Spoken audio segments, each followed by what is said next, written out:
ریدی به شمه داغ په زړه او سور کفن په غاړه که زما بهاره راغلی نو له خاکه به در ووځم. تاسو د استاد پسرلي دویمې دورې ته راشو. رښتیا هم په دویمه دوره کې استاد پسرلي داسې و چې د ډېرو مهمو خلکو د خوا نه وپېژندل شو، خپل شاعري مطرح کړله، خپله لیکوالي وړاندې کړله او رښتیا هم مثلا په هغه خپل آب و تاب کې که سړی ووایي د انقلاب په دوره کې دی او د انقلاب په دوره کې لکه دی پخپله چې وایي نه یوازې دا چې هغه د انقلاب نه مخکې شاعري چې ده کله چې په افغانستان کې د شاعري کړي هغه ډېر عشقي رنګ لري، هغه ډېر د بېدل خبره د بېدل غوندې ډېر یو بیت یې دا وایي د دیوالونو په چولو کې ږدي ایستلې ویښته زه هم په سمڅو کې بېدردې دنیا پرېښودم. یو بل بیت یې دا نه دې په زلفو کې ښکارېږي نه له تا سره شته زړه خو مې تا در سره یووړ چې تا چېرته یووړ او پاس که د ستورو سپینې سترګې باندې نه توروي پل یې بې رحمې بړبوکۍ په ګډا چېرته. بختانه استاد خدای وبخښي هغې ورځې په غونډه کې ویل وایي ښه شعر دې ته نه وایي ستاسې په چکچکو راولي به حرکت راولي، ښه شعر باید لاسونه در وتړي داسې په چورت کې کښېنسي دا یې څه نادره وه او رښتیا هم ښه شعر باید دغه شي چې خبره ته نسي کولی که څه موږ ته تکراري ویل کېږي چې ښه شعر هغه ده چې له تا سره په زړه کې خبره یا ته وایې چې یاره دا خو ما هم کوله خو ده څومره ښه کړې ده دا نه ده. نو ویلی شو چې پسرلی صاحب د فکر او تخیل یو عالي شاعر دی او د ده شاعري د دغو دواړو ارزښتونو څخه برخمنه او غني ده. دغه کړنه په ادب کې تلپاتې او لوړه وي.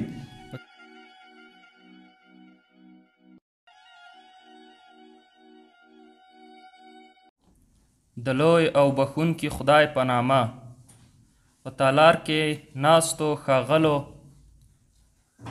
ګډونوالو سلامونه او نیکې هیلې مې ومنئ او ښه راغلاست درته وایم. نن افغان ادبي بهیر د غزل ستوري استاد محمد صدیق پسرلي له سمت نلمانځي. په غونډه کې را سره ګران مشران استادان شته دي چې د استاد محمد صدیق پسرلي پر ژوند او د ده پر شاعرۍ به وغږېږي. استاد محمد صدیق پسرلی د خدای جل جلاله یو ډېر لوی احسان دی پر پښتو ژبه. استاد دې ملت ته او دې ژبې ته ډېر څه وربښلي او ورښودلي دي. که د استاد پر ژوند او د ده په اړه څومره وغږېږو نو کم به وي. نو د غونډې په دې برخه کې به ښاغلی ابراهیم ایمان د استاد پر دې بیتونو راوغواړم چې پرې مې خو د پیر ته د لنګر لمن پرې مې خو د پیر ته د لنګر لمن پښې به د خم نیسم د ساغر لمن پروت یوم په لار کې د پوټي غوندې پروت یوم په لار کې د پوټي غوندې ونغښته په ناز رانه دلبر لمن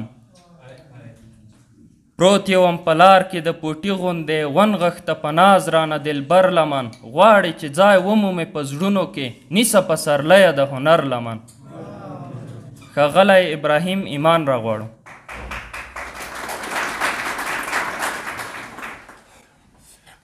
اعوذ بالله من الشیطان الرجیم بسم الله الرحمن الرحیم. ټولو ته ښه راغلاست. ډېره مننه چې نن په دې جمعې ورځ کې د غزل ستوري استاد محمد صدیق پسرلي پتلین کې زموږ سره ګډون لرئ. ما ته د ښه راغلاست له وینې نه ویلی شوي دي خو ما خو تیاري نه درلوده خو د استاد پسرلي په دوو بیتو نه زړ منطق چلیږي دلته نه زړې خبرې زیرک زلمي په توده جنگ کې هم سنګر بدلوي ړنده ټول عمر پټې سترګې په امسا پسې ځي هوښیار هغه دی چې هم لاره هم رهبر بدلوي. ښه راغلاست. هر کله راشئ. خدای دې وکړي چې غونډه تر پایه راسره واوړئ. استادان به غږېږي، ملګري به غږېږي. د استاد پسرلي په ژوند ان او د ده په شاعرۍ راغلم جهان ځای د اوسېدو نه و کډه په زیړي مازدیګر بېرته وړه. مننه. قفس ته که مې واچوې بې باکه به در ووځم قفس ته که مې واچوې بې باکه به در ووځم ناله به شم د خپل زړګي له چاکه به در ووځم هغه واده دې هېره شوه که څنګه چې ویل دی هغه واده دې هېره شوه که څنګه چې ویل دی خوله به د حیا شم او پاکه به در ووځم هغه واده دې هیره شوه که څنګه چې ویل دی خوله به د حیا شم او پاکه به در ووځم ریدی به شمه داغ په زړه او سور کفن په غاړه که زما بهاره راغلی نو له خاکه به در ووځم ریدی به شمه داغ په زړه او سور کفن په غاړه که زما بهاره راغلی نو له خاکه به در ووځم که ستا د عشق په لاره کې مې خاورې شول هډونه که ستا د عشق په لاره کې مې خاورې شول هډونه انګور بشم باده بشم له تاکه به در ووځم له ښاغلي ابراهیم ایمان څخه ډیره مننه. اعوذ بالله من الشیطان الرجیم بسم الله الرحمن الرحیم. د محترمو ګډونوالو ملګرو په اجازه نن موږ او تاسې ته داسې یو شخص په باره کې سره راټول شوي یو خبرې کوو چې هغه رښتیا هم د خپلې زمانې یو لوی شاعر و. یعنې موږ او تاسې کله چې وایي لوی شاعر و زموږ د دغې خبره باندې د دغې خبرې د استناد دپاره زموږ او ستاسو د پوهانو خبرې چې دا تاسو موږ او تاسو اوس په ویډیو کې ولیدي دا هم کافي دي چې ډېر لوی لوی خلک یو چاته لوی ووایي یعنې په هغه کې رښتیا هم یو څه شته دی. او استاد پسرلی په دې خاطر هم لوی سړی و چې یعنې د خپل وخت که د استاد پسرلي هغه ادبي ژوند سړی په بېلابېلو برخو باندې وویشي نو یو د هغه د ځوانۍ د ځوانۍ وخت دی ادبي وخت تقریبا 30 او 40 کلونه دي او دغه وخت د انقلاب نه مخکې او یو د انقلاب نه وروسته یعنې که څوک د ادبي ژوند په تحول باندې او په دغه باندې غږیږي د کیفیت له پلوه د کمیت له پلوه په تحول باندې نو زه فکر کوم چې دا دو دورې ډېرې مهمې دي. مخکې شپون صاحب د الفت صاحب خبره تکرار کړله ویلې چې ولا هغه وخت کې چې یو سړی دی او بختاني صاحب هم خبره وکړله چې شعر وایي خو د نورو غوندې خلکو غوندې شعر نه وایي. یعنې دا د یو لوی شاعر رښتیا هم د یو لوی شاعر د یو لوی لیکوال نښه ده چې د خپلې زمانې دغه د روایت پر خلاف یوه خبره کوي. کیدای شي دا د پخوانو روایتونو سره ملوي کیدای شي مثلا لکه په خپله ده چې د بېدل نه استفاده کړې ده مثلا دی په خپله په هغه یو ځای کې وایي چې ما د هغه ادنا شاعران چې د هندي سبک وو هغه مې لومړی لوستل بیا یو وخت د بېدل سره مخ شولم او بېدل مې ولوسته او کاظم خان شیدا او دا فکر کوم چې دا خلک ډېر وروسته لوستي دي. په 30 او 40 کلونو کې په هغه وخت کې چې الفت صاحب ژوندی و د پښتو ادبیاتو په هغه عصر کې یعنې د افغانستان په هغه ادبي دغه کې وخت کې تر ټولو ښه شاعر یو الفت صاحب و که نه سره دی چې الفت صاحب اوس تقریبا د هغه شاعري اوس داسې به ووایي چې لوستونکي نه لري خو خپل وخت کې ډېر لوستونکي لرل. سره دی چې الفت صاحب موږ د ښه لیکوال په توګه باندې پېژنو هغه چې ډېر ښه هنري نثرونه یې موږ ته راپېژندلي دي که نه. یعنې په هغه وخت کې داسې یو سړی رامنځته شو چې د هغه یعنې که خدای دې وکړي چې مبالغه نه شي یا خدای دې وکړي چې د څوک زړه بدې نه شي په خپله د شا دوره یو ډول د شاعرۍ یو ډول دغه دی یو ډول څه ورته وایي د سکوت او دغه حالت دی یعنې ډېره ښه شاعري په هغه وخت کې نه پیدا کېدله. سره دې چې ځینو خلکو شاعري کوله زیاتر هغو خلکو شاعري کوله چې د مثلا په ادبیاتو کې تحقیق کاوه لیکوالي کول او نور. استاد پسرلی د یو طرف نه راغی ورو ورو مثلا په زیري جریده کې او مثلا د هیواد په هغه وخت کې په بېلابېلو دولتي جریدو کې شعرونه چاپ شول او په یو شکل باندې دغه زلمي شاعر هغه د خپل وخت د شاعرۍ هغه رنګ بدل کړ که نه. په دې خپله د الفت صاحب هغه ګواهي هم وایي.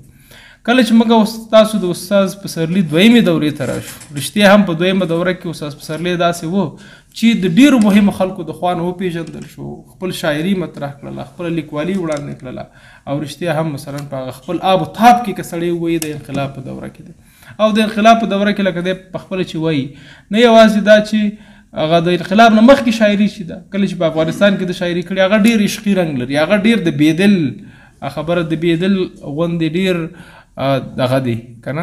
خو کله چې دی مثلا دغه ته لاړ مهاجرت یې وکړو افغانستان یې مثلا په جنګ په حالت کې پرېښوده نو بیا هغه د افغانستان هغه درد د خپل وطن هغه درد دا ټول د شاعرۍ سره مله شو او په یو شکل باندې لا ډېره وځلېدله. که سړی د مضمون آفرینۍ او د فکر خبره کوي د استاد پسرلي په دغه دویمه دورې په شاعرۍ کې ډېر ښه موندل کېدلی شي. یعنې ښه شاعري چې ده د استاد پسرلي هغه د دغې د دویمې دورې شاعري ده. د دې نه وروسته هم کله چې استاد پسرلی فکر کوم چې په 1900 کې بیرته افغانستان ته راغی په دې وخت کې هم شاعري وکړه خو تر ټولو ښه شاعري چې ده هغه ده چې د مهاجرت په دیار کې او په هغه وخت کې کړې ده او مثلا په هغه وخت کې لکه دغه د ولس سره او د هیواد سره هغه مینه او هغه ټول پکې رنګېدلي. کله چې موږ هغه د جهادي دیار ته لاړ شو په هغه وخت کې چې مثلا خلک په مهاجرت کې اوسېدل په هغه وخت کې حتی په د افغاني شاعري چې وه په خپله د افغانستان شاعري هغه هم په خپل ښه حالت کې نه وه. مثلا عموما د شاعر نه دا غوښتنه کېدله، د لیکوال نه دا غوښتنه کېدله چې په افغانستان کې چې څه روان دي د روسي اشغال د شوروي اشغال مثلا دا باید د دې غندنه چې څنګه ده د حالت چې څنګه دی د افغانستان چې څه ډول اشغال شوی دی د افغانستان چې څه ډول په دې اور کې سوځي باید دا کټ مټ دغه شي وړاندې شي، او مثلا خلک باید د شوروي نه د نفرت ته تنفر ته او مثلا دغه سره او د دې جهاد او د دې دغه ستاینه وشي. یعنی یو ډول داسې و چې په دې اساس باندې خلکو ډېر زیاتره خلکو ډېر تمرکز چې و په دغه محتوا باندې او په دې مضمون باندې و او ادبي اړخ ته د خلکو ډېرو کمو خلکو پام و. استاد پسرلی و چې په دغه شانتي حالاتو د شرایطو کې چې د شعر په ځای شعار ته ډېر اهمیت ورکول کېده یو ځل بیا ادبي خوا ته پام وکړو او نه یوازې دا چې ادبي خوا ته په خپله د پام وکړو بلکې نور خلک یې هم وهڅول. مثلا د افغان ادبي بهیر یې جوړ کړو او په یو شکل باندې د پښتو ادبیات او شاعري د هغه شعاري حالت ته راویستله او مثلا په هغه د ادبیاتو د شاعرۍ د کیفیت له پلوه یې غني کړله بډایه کړله او هغه تقریبا داسې وګڼئ چې هغه هڅې چې استاد پسرلي کړې وي موږ او تاسو ته په یو نه یو شکل د افغان ادبي بهیر په شکل باندې په میراث پاتې دي. دا خو دغه د استاد پسرلي هغه د لویۍ او هغه د ادبي ژوند یو اړخ دی چې ما تاسو ته ووایه. کله موږ او تاسو چې عموما د خپلو کره کتونکو چلند ته راشو چې د استاد پسرلي سره یې کړی دی نو زه فکر کوم چې تقریبا په څو خبرو کې را محدودېدی شي او کله کله خدای دې وکړي چې څوک رانه خفه نه شي. البته ځینې خلک داسې خبرې هم لري پر مفهومه خبرې هم لري دغه د پسرلي صاحب په باره کې، خو زیاتره خبرې چې د پسرلي صاحب په باره کې شوي د یو لوی شاعر په باره کې شوي تر ډیره د لفاظۍ ده، یعنی پر مفهومه خبرې د استاد پسرلي په باره کې کمې شوي دي. د دا اثار چې څنګه ښایي هغه شانتې نه دي شنل شوي که نه، یعنی دغه یو دغه زموږ او ستاسو د کره کتنې هغه بهیر چې دی هغه کره کتونکو چې دی دا چلند کړی. مثلا زیاتره ما په خپله تر اوسه د پسرلي صاحب په باره کې رښتیا درته وایم چې د یوې لیکنې په شکل باندې مې څه شی نه دي ویلي، د ده ځینې شعرونه مې راخیستي دي، مثالونه کې مې وړاندې کړي دي، یو نیم ځکه مې خبره هم کړې ده.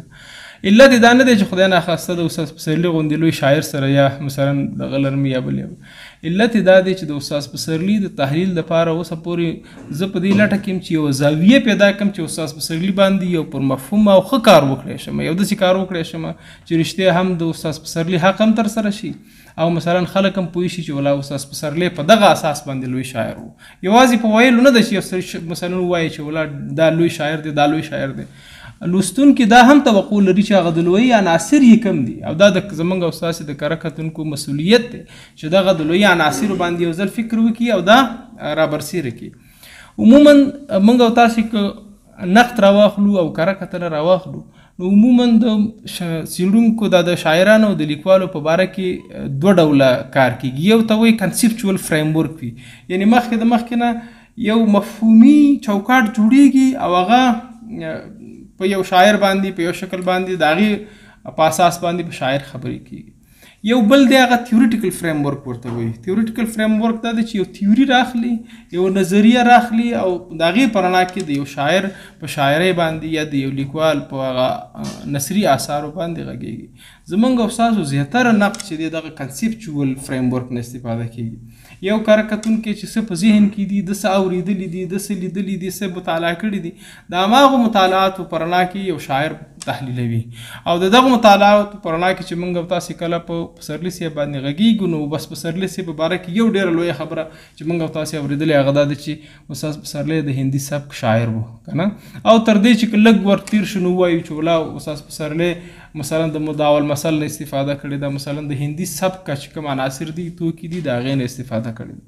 زه فکر کوم چې د استاد پسرلي غوندې د لوی شاعر د تحلیل د هغه د شاعرۍ د تحلیل او دغه دپاره د شننې دپاره زه فکر کوم چې صرف دغه یوه لاره نه ده کافي، بلکې پکار ده چې موږ د کنسپچوال فریم ورک په ځای کله کله د تیوریټیکل فریم ورک نه استفاده وکړو. مثلا موږ او تاسې کولی شو چې د رفارټر د نخپوهیزې کره کتنې د زاویې نه په استاد باندې دغه وکړو تحلیل وکړو. حتی موږ او تاسې د پرتریز نقد نه زه فکر نه کوم چې د استاد پسرلي په باره کې په استفاده کړي وي. مثلا د دا او د بیدل ترمنځ څه مشابهتونه دي، هغه څه شی چې استاد پسرلي په بیدل کې ومونده او هغه مثلا استاد پسرلی وهڅو چې دغه د هندي سبک دغه انتخاب کړي او په دغه لاره باندې لاړ شي. موږ او تاسو خپل شاعران لرو، د کاظم خان شیدا او دغه د پسرلي صاحب ترمنځ کوم توپیرونه دي، د دوی د زمانې، د بیدل د زمانې، د کاظم خان شیدا د زمانې او د پسرلي صاحب د زمانې غوښتنې کمې دي او دا کم محتوا او مضامین دي چې دوی دواړه سره بیل کړي دي، دغه شاعران د بیدل کاظم خان شیدا د استاد پسرلي سره، او کوم هغه خصوصیتونه دي چې دوی په یو تار د مشابهت په تار باندې تړلي دي. زه فکر کوم چې دا یو تحقیق ته ضرورت لري او په کار دی چې زموږ او ستاسې په پسرلي صاحب باندې او په دغه شانتې نورو لوی شاعرانو باندې غږیږي، په خپل هغه روایت باندې، په هغه اپروچ او فکر باندې چې د یو شاعر په باره کې لري، هغې باندې یو ځل فکر وکړي. همدغه شانتې د نقد د پسرلي صاحب په شاعرۍ باندې د نقد کولو دپاره نورې ډېرې لارې دي چې د هغو لارو نه استفاده موږ کولی شي چې د استاد پسرلي په هغه لویۍ باندې او په هغه عظمت باندې پوه کړي. او زه انشاءالله په همدې انتظار کې یم چې دغه شانتې یو لاره ومومو او په استاد پسرلي باندې وغږېږم. نور ستاسو وخت نه نیسم، ډېره زیاته مننه.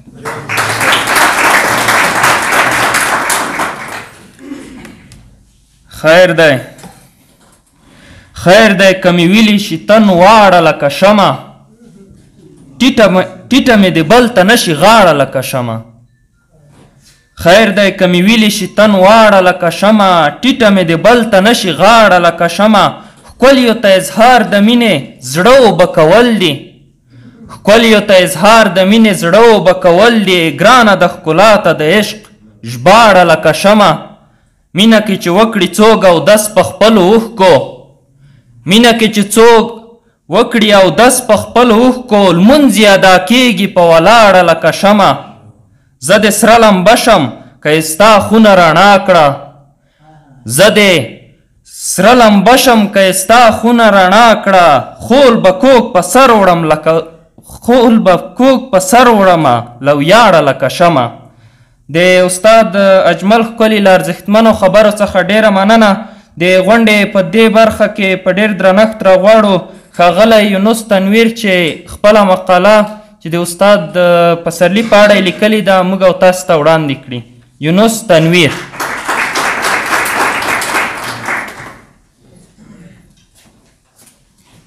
نورو به دې ښایي تماشه کړې د ناز وي، زه او زړه مې اور اوبه شو دواړه لکه شمه.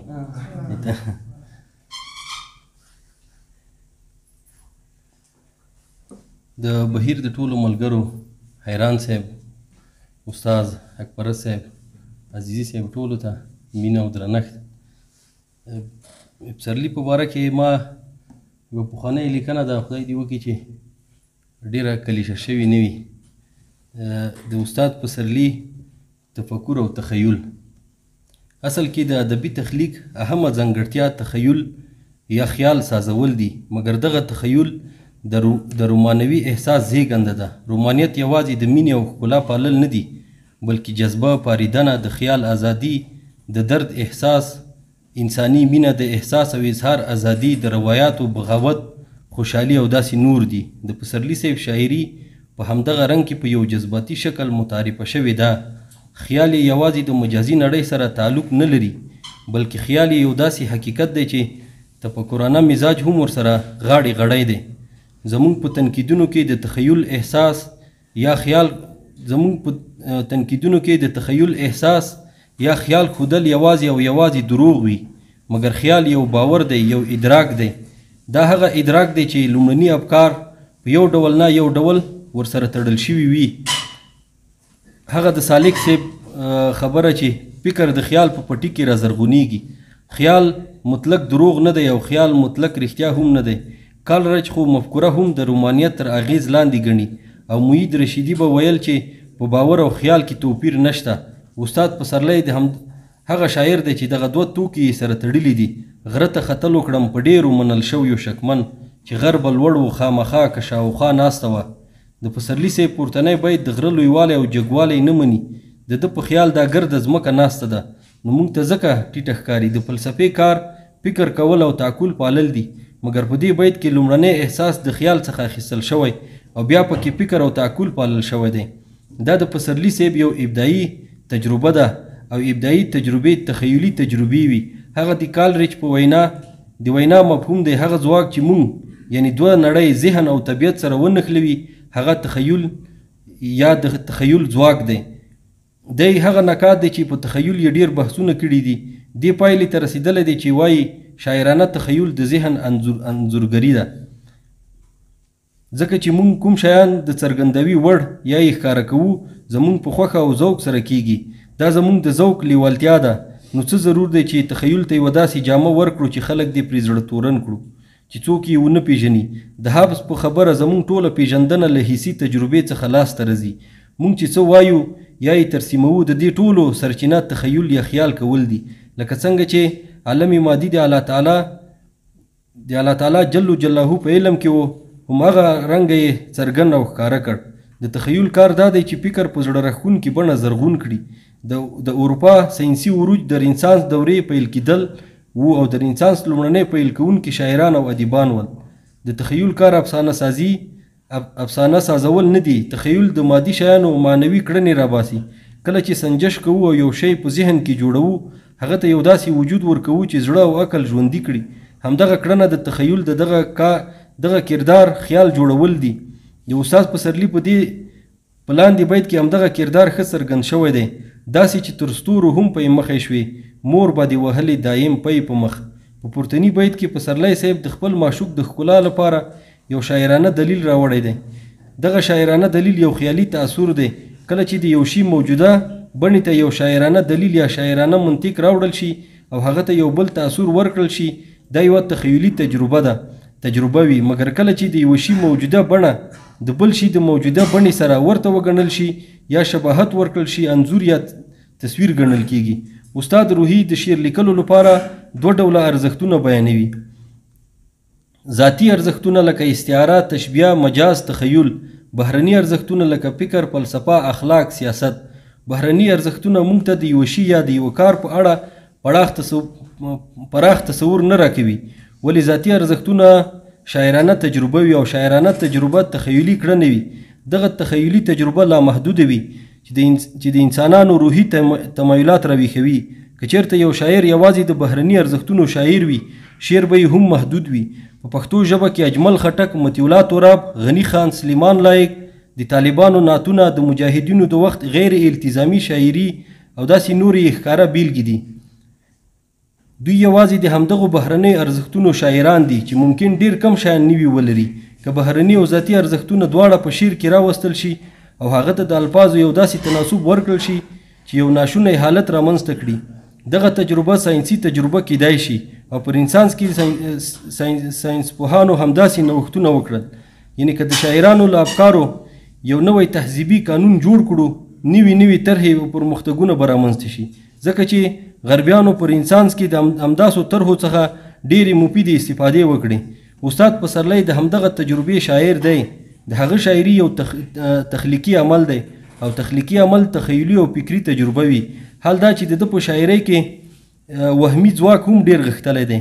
وهمي ځواک د تخیل سرچینه وي. موږ په مخکینیو مقالو کې دا خبره جوته کړه چې په باور او خیال کې فرق نشته. کله چې باور هم د خیال سره اړیکې لري، نو فکر ولې له خیاله سیوا شی وښایو، بلکې فکر هم د وهمي ځواک له اجزاو راټوکېږي. او کله چې د پسرلي شاعري په همدغه ځواک کې غښتلې ده، نو ویلی شو چې پسرلی صاحب د فکر او تخیل یو عالی شاعر دی او د ده شاعري د دغو دواړو ارزښتونو څخه برخمنه او غني ده. دغه کړنه په ادب کې تلپاتې او لوړه وي. پسرلی صاحب انسان ته په عام ژوند کې هم د همداسو تجربو ښودنه کوي او وایي چې ځي چې پټه خوله د بل په لاره ته به پاتې یې، ستن به ځان ایستلی وي خو تاره ته به پاتې یې. یا دا چې نورو پسې تک سړی خړمخی کړي، ګرد د لارې وګوره د شپون په مخ. او بیا که چېرته مینې ته جسم کاږي، نو د الفاظو له جوړښته یې وجود راښکاره کوي. ما وی چې ښکار کړی به د یو زه و، بند یې و د زلفو په هر وله بهار. شاعر وایي ما دا ګڼله چې ستا حسن به یوازې زما زړه په خپله ولکه کې لري، مګر له دې نه وم خبر چې ستا د زلفو هر تار پسې ګېډۍ د مینانو زړونه زانګي. حال دا چې زړونه په ښکاره چا پسې نه زانګي او نه خو څوک دا معلومولی شي چې څوک د چا سره څومره مینه لري. دا چې شاعر یو نفسیاتي او تخیلي ارواپوه دی، نو د داسې صحنو په کشف کولو باندې زیاته اډانه لري. له دې وجې خو په شاعرۍ کې له بل هر چا تخلیقي قوت زیات پټ وي. د دغو شعرونو وهمي ځانګړنې یو اروايي ځواک رامنځته کړی دی. دغه اروايي ځواک یو تخیلي تجربه ده. کله چې د داسې اظهاراتو څرګندویي کوي په حقیقت کې یو تمثیلي حالت انځوروي او تمثیلي حالت عین ذات نه وي بلکې یو حالت د بل حالت سره ښودل شوی وي او دا بیا راوروسته انسانانو کار ده چې څه شی ترې جوړولی شي او که نه نو د دغه دوهم حالت کې تخیلي کړنه زیاته وي. په همدې کړنه تخیل درواغ ښکاري. حال دا چې درواغ هیڅ مشابهت او کړنه نه لري. د میرزا غالب دی وینا مفهوم د شاعري کافیه پیمایي نه ده بلکې معنا آفریني ده، مګر دغه معنا څه داسې ټوکي نه دي چې بې ریاضته دي د غزل په ماهیت کې ځای ونیسي. مضمون که هر ډول وي د شاعرۍ آینه ګڼل کیږي. د مضمون اهم توکي معنا دي او همدغه معنا غرض چې کوم دی هغه د یو نوي فکر طرحه وي. نو چې څوک د شریعت له عناصرو سره وډنوي ښه شاعر یې ګڼلی شو. په شعري فلسفه کې هغه خیالات چې په عقل غالب نه وي کلاسیکیت ورته ویلی شو، مګر هغه خیالات چې په عقل باندې غالب شوي وي رومانیت ورته ویل کیږي. په پورته دوو توکو کې فکر د لومړی جز دی او خیال د دوهم د رومانیت جز دی. د پسرلي صاحب په پورته بیتونو کې د دغه دواړو توکو ترمنځ د اتصال کړی شته، مګر د رومانیت باغیانه اظهار یې داسې افراط نه دی چې فکري خصایص دې ونه لري او داسې وچه فکري شاعري هم نه ده چې د خیال آفرینۍ زینار دې ترې تاو نه وي. او تاسې دا بیت ولولئ: وی به په اسباب اتکا د بیدارۍ قصور، ډېر ځله په خوب کې بې وزرو الوتلی یم. ډېره زیاته مننه.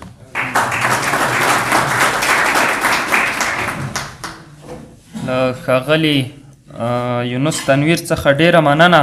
ستا لارې به ګوري د وفا په انتظار به وي، سل ځله کشنه وه ښځه ما له ګوره ووتل.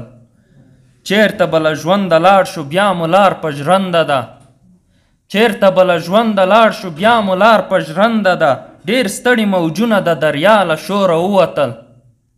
خپل وایه هغه ته چې سخته درنه بیل نه کړي، تور لوګي په منډه له بل شوي اوره ووتل. د ژوندون سیند د بشر چیرته وړې، یا د ژوندون سیند د بشر چیرته وړې، دا خلي خاشې دې په سر چیرته وړې، یا د ژوندون سیند د بشر چیرته وړې، دا خلي خاشې دې په سر چیرته وړې. راغلې چې مې غم کړې له زړګي پورته، راغلې چې مې غم کړې له زړګي پورته، غر د خوځېدو نه وي غر چیرته وړې. د غونډې په دې برخه کې داد محمد ناوک راغواړو.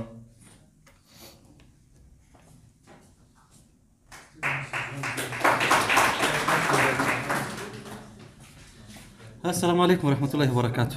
له کرونا وروسته دا اول راتګ ده. خدای مو راوله عجب نوي ملګري راغلي. موږ لږ زاړه یو، ځکه به که زړورتیا رانه کېده، جانداري رانه کېده، تاسې داسې ونه وایي زه ولا دی نه وایم راغلی دا داسې غورې دربې هم کوي.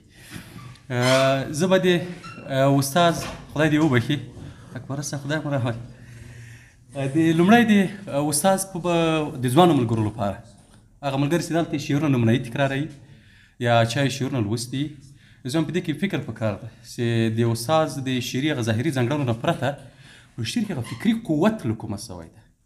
که سړی د استاد ژوند مطالعه کوي، هغه که د تدریسي نصاب خبر راواخلي، تعلیمي جریان خبر راواخلي، تر درېیم څلورم صنف یې درس ویلی ده، نور نو له خانانو سره پاته سوی ده، د کندوز او د شمال بایان دي په اصطلاح او بیګان دي، هغه رفت آمد په اصطلاح له شیرخان ناشر د دوی نیکه سره له هغوی سره پاته سوی ده. یعنې هغه کورنۍ بکګراونډ یې ډېری په اصطلاح خانانو ده. خو استاد دغه کرکټر له کومه کړی ده؟ دی چې بیا خپله به یې کیسه کوله، خدای دې وبخي، مثلا یا سړی چې هغه ورته والي تشریح کوي، نو استاد بېدل مطالعه کړی و، کیدای شي د هغه تاثیر هم پکې وي. په هغه برسېره چې به ډاکټر صاحب درمل کله ټینګار پرې کاوه چې ولا دا د هندي سبک ځانګړنه ده، که څه استاد منلي به ورسره په شدت په اصطلاح مخالفت کاوه چې دا دغسې نه ده. هغه جلا بحث په اصطلاح یا فني تخنیکي بحث ده. د ما مقصد دا د زویم چې ځوان ملګري دي نه دا زده کولی شي په اصطلاح سړی دا برداشت راخیستلی شي چې شعر و شاعري د روزمره ژوند دا کاسي نه ده، یوازې انځور نه ده. فروغ فرخزاد په دې برخه کې ډېره جالبه خبره کوي. هغه وایي دا ماته بیخي جالبه ده چې د شعر هغه قوت او د شعر هغه نرمښت او لطافت او ارزښت یوازې تصویر ته ځانګړی شي. شاعر کار دغه نه ده، دا خو کمره هم کولی شي، دا خو ورور یو بل هنرمند هم کولی شي، په تابلو کې هم کېدلی شي. نو موږ به نه یوازې د لفظونو شرنګ ته خوند په اصطلاح فکر کوو چې هغه ظاهري شرنګ یې پکې، او نه به تنه هغه تصویر فکر کوو چې دا نو بیا د یوې زوروري او کافي شاعري ځانګړنې دي. زه وایم چې دغه شی موږ د استاد او شاعري نه زده کولی شو چې استاد په مجموع کې شاعري له فکري قوت ډکه ده. بختانه استاد خدای وبخښي هغې ورځې په غونډه کې ویل وایي ښه شعر دې ته نه وایي ستاسې په چکچکو راولي، وقتی به حرکت راولي ښه شعر دی باید لاسونه در وتړي داسې په چورت کې کېناسي دا هېڅ نادره وکړه او رښتیا ښه شعر باید دغه شي چې خبره ته نسي کولی که څه موږ ته تکراري ویل کېږي چې ښه شعر هغه ده چې له تا سره په زړه کې خبره وي او ته وایې چې یاره دا خو ما هم کوله خو ده څومره ښه کړې ده دا یې نه ده کړې ځکه محتوا یو شی ده خالي هغه شکل ور بدل کړی دی سپیکر هغه د اعلان لار هغه ظاهرېدو د اظهار وسیله یې ورته نوې کړې ده کنې نور خو هماغه محتوا د سال تا سره په ذهن کې وه خو ښه شاعري هغه داسې هغه محتوا نه یم ته لا خبر نه وایي چې یاره دا څه جالب شی بحث پې وسي تفسیر سي تشریح سي حاشیې پې ولیکل سي په اصطلاح بیا به سړی ووایي چې دا ښه شاعري ده د استاد شاعري دغه ځانګړنې لري د نثر په برخه کې ما ته یې خوند نثر راکوي ځکه چې ما یو نثر یې ویلی که کوچی ملا و که بخملي صحرا و که دا اوس یو دوه کتابه چاپ خصوصا دا د کندوز په یوه پیړۍ کې هغه مې ووایي نو د استاد په شعر کې خوند په دې کې ده چې که سړی ظاهري جوړښت ته ګوري هېڅ به دا فکر ونه کړي چې استاد یې په دې جمله بندۍ باندې چورت وهلی دا لکه د شاعري د ډولونو په اساس لکه احمد نصر سي خالي راځي ولیکل کېږي دغسې روان ده د استاد غضنفر خپله خبره ده چې دغه کلمات یا دغه ظاهري لفظونه دا د معنا سره داسې دي لکه د موټر شیشې چې د لارې سره تاته تړاو دره کوي د استاد په لیکنو کې اصلا ته په دې کې نه بندېږي خو دا کېدای شي موږ لپاره مثلا هلته ځینې لهجوي اصطلاحات پکې شته موږ ته به ځکه چې استاد د خروټو لهجه ډېر کارولې ده د غزني لهجه یې کارولې ده موږ فکر کوو چې دا لکه چې مشکل نه دی کېدای شي بل چاته دا یو مشکل ښکاره شي وایي چې نه په دې کې بندښت راتلی شي کله کله دې وجې چې معنا سره وتړل سو په ظاهري لفظونو کې هم نښلل کېدای شو نو دا یې په اصطلاح اړخ ده زه باید د کندوز یوه پیړۍ په دا کتاب کې یو دوه خبرې نورې راواخلم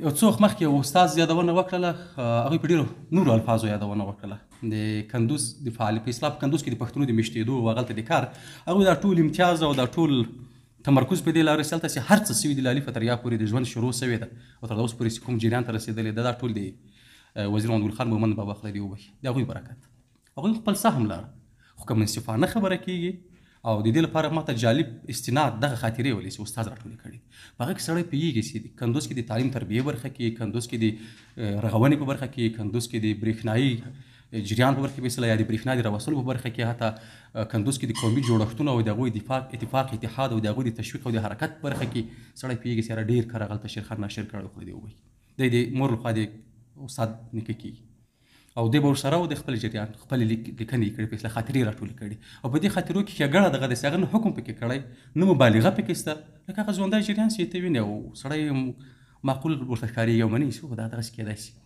او ځینې نومونه یې یاد کړي واضح دغسې وایي او داسې هم نه کوي چې په دې کې د تاکید وکړي او ته فکر کوي چې په لوی لاس غواړي چې دغه نفر ماته ډېر مطرح معرفي کړي مثلا کله کله د صنیب خبره کې راځي یا کله کله فرض کړه دی د خاناباد کې د کندوز نقشې په اړه باندې وایي چې دا نقشه جوړېدله نو بابا ورته راغی انجینرانو کار خلاص کړی خو شیرخان ناشر ورته راغی ورته ویلې چې والا دا خو باید یو څه نور هم پراخ سړکونه وایي موږ یو څوک قومي مشر وایي موږ هغه ورته واسطه کړو نورو خلکو چې ورته ووایي چې دا نایب الحکومت صاحب له موږ سره دا ومني چې دغه زیاتې کافي ده بېرته نقشه به سره نه کړي وایي درته زه در سره منم خو تاسې یاداشت کړئ دا در سره ډېر نه 15 کاله وروسته به تاسې وایي چې وواله دا نقشه دا جوړښت دا تنګ وایي دا باید پراخ شوی وای دا سړک و دا کوڅې نو دی بیا کیسه کوي چې وویل هغه پلانی بیګ او پلانی سړی سره ناست په دوکان کې او دوی ویل چې والا په یاد دي چې موږ ته نایب الحکومت صاحب دغسې ویلي وو او رښتیا څو کاله وتلي دي والا 15 کاله وتلي تقریبا او موږ اوس فکر کوو چې کاشکې دا پراخ وای دا جریان دی داسې نه چې کټ مټې درته وایي دا وایي کله تقریبي انداز وایي چې والا څو کاله مخکې والا پلانی و که فلانی و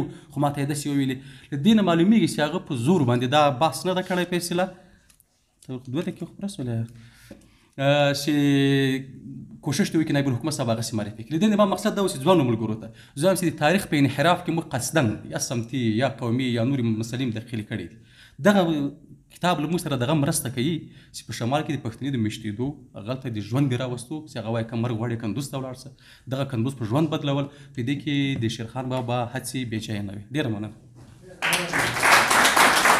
زه د یو عالم ته تنها پرېښودم ګوره دا د چاته لکه پل په صحرا پرېښودم نور د تل په تاسو مبارک وي د خوښۍ ژوندون نور د تل په تاسو مبارک وي د خوښۍ ژوندون پرېمږده یارانو چې بې درده اشنا پرېښودم د غونډې پای شیبې را رسېدلې دي نو د اختتامیه وینا لپاره ښاغلی نقیب احمد عزیزي راغواړم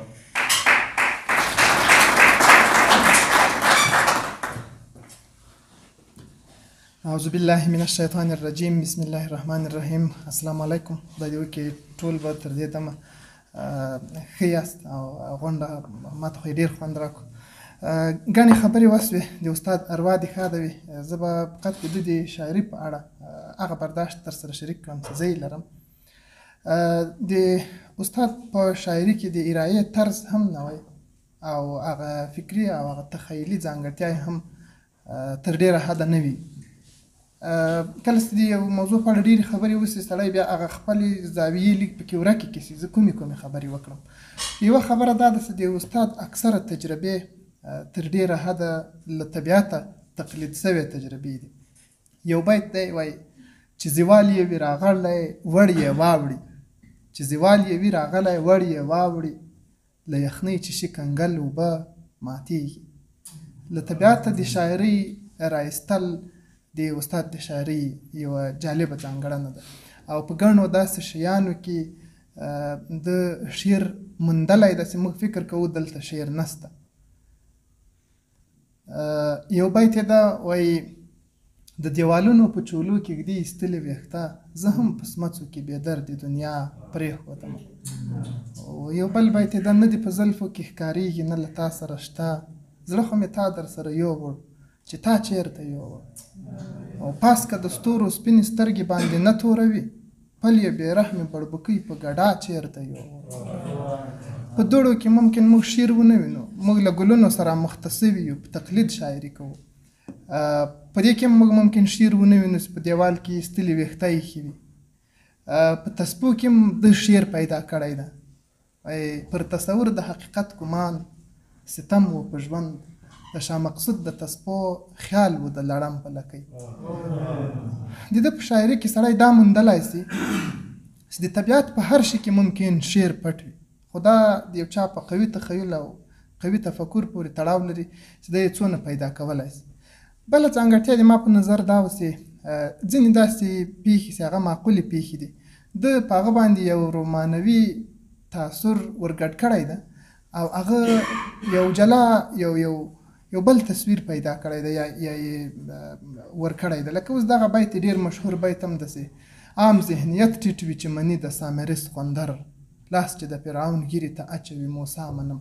دلته د ټولنپوهنې یوه خبره ده، یو نظریه ده چې عام ذهنیت تر فردي شعور یو څه ټیټ وي. دلته شعر نسته، په دې تلمیح کې هم تنها شعر نسته. موږ خبر یو د موسی علیه السلام او د فرعون له جنجاله خبر یو.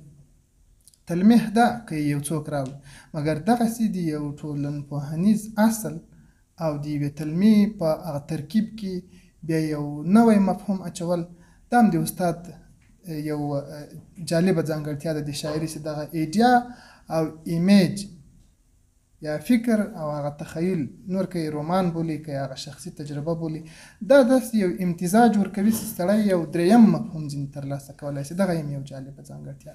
بله ځانګړتیا یې چې مثبته ځانګړتیا ده هغه دا ده چې د ځینو منل شویو روایاتو رد کوي او دغه رد خوند کوي، یا سړی حد اقل په هنري منطق قانع کوي.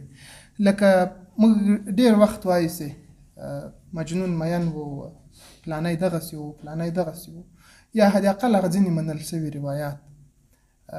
دا نه ده ضرور چې ټول روایات رد سي، د ټولو روایاتو رد شاعري نه ده، بیا به هر انحراف او انکار شاعري وه. مګر که هنري منطق ورسره یو ځای سي او د تا هغه تخیل یا ذوق قانع کړي، یا که معقول هم نه وي خوند درکوي. یو بیت یې دا همداسې وایي تر څو چې کین او خشونت وي مجنون مړ مه ګڼئ، څو وي مرض د مفتخورۍ نوم د حاتم پاتېږي. دلته یو منلی اصل په هنري منطق رد شوی، حاتم یې رد کړی. دغسې ځینې نور هم سړی د په شاعري کې پیدا کولی شي. یو بل شی چې د نوي هنر په تعریف کې یا د هنر په نوي تعریف کې هغه عموما نوی تمایل چې د هغه دا ده، د ما په خپله تر ډېره خوښه ده همدغه تمایل د ما هم خوښ دی، یا زه هم حد اقل لرم چې په هنر کې طبقاتیت تر وسه نه وي. هر څوک خپل ځان پکې وویني، که یو ساقي لولي، که یو ملا لولي، که یو دم لولي، که یو عادي سړی لولي، که یو سندرغاړی لولي، که یو بل څوک لولي، که دی په هغه آینه کې خپل بد تصویر ویني، هغه آینه نه ور اخلي. نو زه وایم چې که هنر د انسانانو او د بشر د هغه تخیلي او د ذوقي او د فکري امتزاج ساحه نسی، نو چیرې به راټولي. د استاد په شاعري کې جای جای یو څه طبقاتیت شته، یو قشر ځان نه پکې ویني. کشکې په دغه بدرنګۍ کې هم ښکلا کشف سوې وای. چا چې غم ته شا کړه غم هم شا ور اړولې ده، ګوره چې پردی خوښي لومړی ورځي د ډم کره. زه فکر کوم استاد تر دې لویه ښکلا پکې کشفولی سو. ځینې داسې نور خدای خبر چې خوی به د زاهد کړي اعتکاف بدل، مارو لړم هم تېروي ژمی په غارونو کې. که یو واقعي متقي ټولنې ته شرم نه پېښوي، دا ویني ځان نه پکې ویني. او هنر که د طبقاتیت ساحه سي، ما همدغه لوی سوال د چیرې به راټولېږي. په دې کې د استاد په شاعري کې سړی یو کوچنی خو پیدا کولی سي. او لسیزه وسوه تر اوسه پورې یو څه موږ هغه تقلیدي ستاینې ته ناست یو. راځئ نور یو څه دا جرأت وکړو چې د نوې شاعري لپاره، د نوي چتر لپاره یا د نوي پیغام لپاره لاسي د استاد په شاعري کې یو څه د ښو ټکي هم پیدا کړو. دا د استاد په تاوان نه ده. دا اوس د ایمل پسرلي صاحب په خبرو کې همدغه خبره وه چې استاد هغه ډول راج نه غوښت چې ځینې خلک یې غواړي. غیر طبیعي هم نه و. په دغه کتاب کې کندوز په یوه پیړۍ کې ما لوستی نه ده، خو یو څه استاد غضنفر د دې په ایسه کې ما ته بله ورځ خبرې وکړې. ده وویل چې د اجتماعي تاریخ نګاري یا اجتماعي یا ټولنیزې تاریخ لیکنې ته اهمیت ورکړو. او موږ ته هم وایي دا احساس راکړو. او زه چې دلته وایي غرب ته رالم، ما دا احساس کړه چې تاریخ یوازې سیاسي نه وي. دا نه ده چې په ارګ کې نن څوک ده سبا څوک ده او دغه ته ثبت کې دا تاریخ ده. دی وایي چې په غرب کې اوس تمایل یا هغه باور تر ډېره حده دا ده چې تاریخ خلک جوړوي. د عادي خلکو په باره کې که څونه موږ زیات معلومات ولرو، د هغه ټولنې سره د موږ دلچسپي زیاتېږي. استاد یو مثال ورکوي چې که د تاج بیګ ماڼۍ په اړه موږ لا ډېر زیات معلومات ولرو، یا د دارالامان د ماڼۍ په اړه هغه خلک راته وغږېږي چې د دوی پلرونو په دې ماڼۍ کې کار کړی ده، د موږ دلچسپي ورسره زیاتېږي. موږ دې ته سیلانیان راجذبولی شو. یعنې دغه د اجتماعي تاریخ لیکنې څانګې ډېر زیات دا دلایل لري چې موږ له خپلې ټولنې، له خپل وطن، له خپل نسل او خپل هویت سره تړاو پیدا کړو. نو دا کندوز په تېره یوه پیړۍ کې د استاد د اجتماعي تاریخ لیکنې د یوې داسې تابلو په توګه هم ډېر د ستاینې وړ ده چې هغه ته تر ډېره حده پورې پام نه ده سوی. موږ هغه د متاثر تاریخ او د سیاسي تاریخ او هغه یوې طبقې ته د تاریخ جوړولو په اصل د قایلېدو په مشکل اخته یو. نو استاد په دې حصه کې ډېر لوی کار کړی ده. خو هغه نثر ته زه ډېر نه راځم. د شاعري بل اړخ دا ده چې دغه د ارایې انداز یې تر ډېره حده خپل دی یا نه وی. موږ معمولا په هغه زمانه کې چې استاد شاعري کوله د 20مې پیړۍ په جریان کې د 20مې پیړۍ تر سره پورې، که یې سړی له نورو سره په تاریخي ډول مطالعه کړي چې دا کار هغه د تحقیق د برخې کسان ډېر ښه کولی شي چې هغه سره هغه ذهنیت اشنا وي. د استاد د شاعري بحرونه له هغه خپله همزمانو شاعرانو سره یو څه تفاوت لري. دې شي کله کله د استاد پسرلي شاعري لکه دی چې په خپله منزوي کړې ده. یو څه هغه اخذ پکې اسان نه ده او یو څه په خوله اسانه نه اوړي. د درویش دراني صاحب له شاعري سره که یې پرتله کړو، د هغه شاعري داسې نه ده چې عام فهمه ده نو بې معنا یا بې مفهومه هم ده. نه، د درویش خبره وایي درویشه تا ته ښایي دغه کار اسانه ښکاري، مګر اسانه شاعري کول اسانه نه وي. د استاد پسرلي د شاعري د بحرونو اوږدوالی کله کله ډېر لوی هنر ده، کله کله یو څه دغه د عام فهم مخه نیولې. زه وایم چې لا ډېر کار پاته ده، تر اوسه هېڅ کار نه ده سوی. تر اوسه لا موږ د ډېرو مثالونو په باره کې اتفاق سره لرو او دا غم ده. یو باید یو نفر تشریح کړو، 100 نورو هماغه رقم تشریح کړو. راځئ د خپلو برداشتونو لپاره نوي مثالونه پیدا کړو او هغه برداشت واقعا شریک کړو چې موږ په خپل زړه کې د ده له شاعري اخیستی. هغه شریک نه کړو چې ما ته یو استاد وایي، ما ته د ده زوی وایي، ما ته یو بل سړی وایي. نو د استاد اروا دې ښاده وي. د ده د نوم یادول سړي ته بیا د ادبیاتو انګېزه ورغښتلې کوي، تخیل ورسره راپارېږي او یو لوی فکر تلبیږي او سړی په هغه خپل ورځني کمزوري مصروفیت خفه سي. موږ په ډېرو لویو کارونو نه یو لګیا. د دغسې لویو مشاهیرو هغه لوی کارونه یادول موږ بیا متوجه کوي چې عمر عبث تېر نه کړو، د ټولنې ته یو څه ورکړو او موږ د شعور یوې داسې مرحلې ته ورسېږو دلته بیا په شاعري کې یوازې ذوق وپالو. موږ لا تر اوسه پورې ډېرو ابتدایي خبرو ته په ډېرو بدیهي خبرو ټینګار ته او د ډېرو واضح مسایلو په باره کې یو چا ته تقینات ورکولو ته اړ یو. نو خدای دې موږ ټول ښه کړي. ډېره مننه.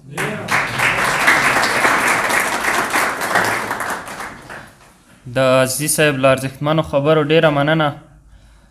له تاسې هم مننه چې تر دې ځایه هم زحمت ویست راغلی. د غونډې د پای شېبې را رسېدلې دي. زه به هم زړه نا زړه له تاسو سره خدای پاماني کومه